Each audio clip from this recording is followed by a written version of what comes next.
مل کر کے بیٹھو. اسی انداز میں اللہ کے حبیب صلی اللہ علیہ وسلم نے اپنے پیارے صحابہ سے فرمایا کہ میرے پیارے صحابہ بیٹھ جاؤ. آپ کی زبان سے نکلنا تھا کہ سارا مجمع مسجد نبی میں بیٹھ گیا، لیکن ایک آپ کو چہیتا ہوا تھا جو مسجد نبی کے دروازے پر تھا. ایک قدم پیڑھی کے اوپر تھا، دوسرا قدم پیڑھی کے نیچے تھا، وہی کے وہی بیٹھ گیا.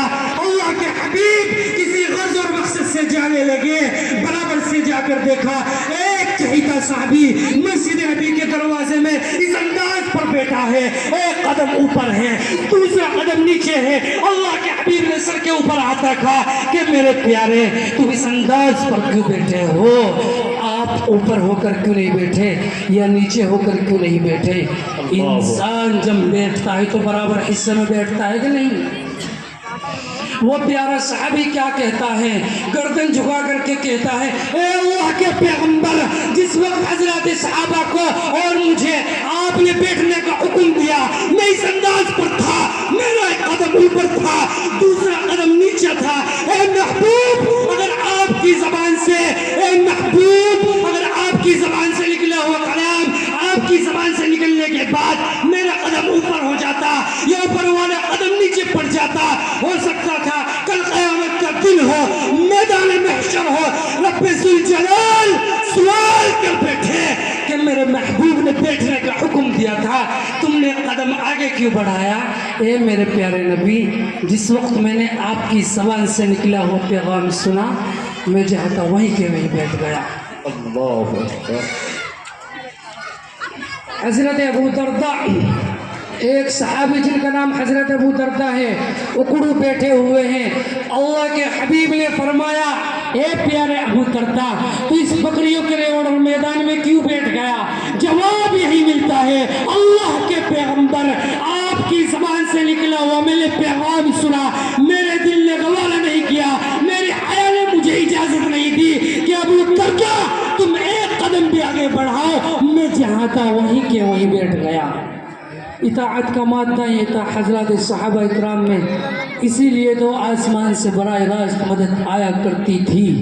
میں اور آپ کریں گے تو کچھ نہیں. مدد کی امید ایسی ہے کہ کہیں کسی پر ظلم ہونے لگے تو افسوس میری اور تیری زبان سے نکلتا ہے کہ ہم تو اللہ والے ہیں، ہم تو مسلم ہیں، ایمان والے ہیں، اللہ کی مدد کیوں نہیں آتی؟ اے میرے پیارے مسلمانوں، میں آپ سے یہ کہتا ہوں، آج ہم نے اللہ کے حبیب کی سنتوں کا جنازہ نکال رکھا ہے، صبح سے شام تک نہ جانے کیا کیا خرافات ہم کرتے ہیں.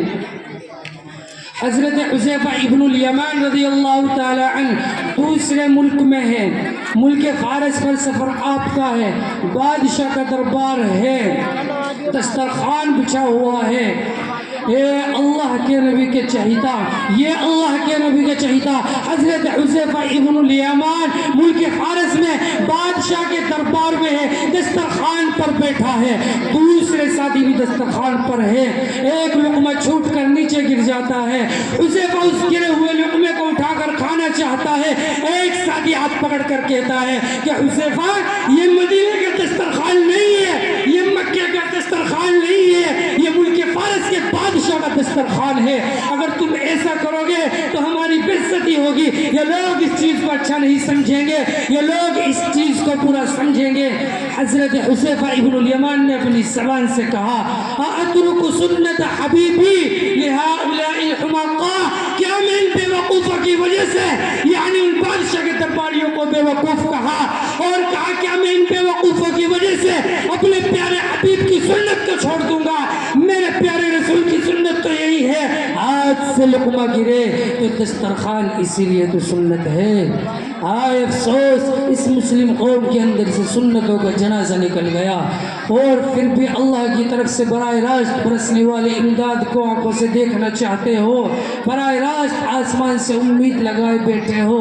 میرے پیارے مسلمانوں، یہ امت تو وہ تھی جس راستے پر چلتی تھی، اس راستے پر اگر کوئی کانٹا، کوئی پتھر پڑا ہوتا تھا تو اس کو صاف کرتی تھی.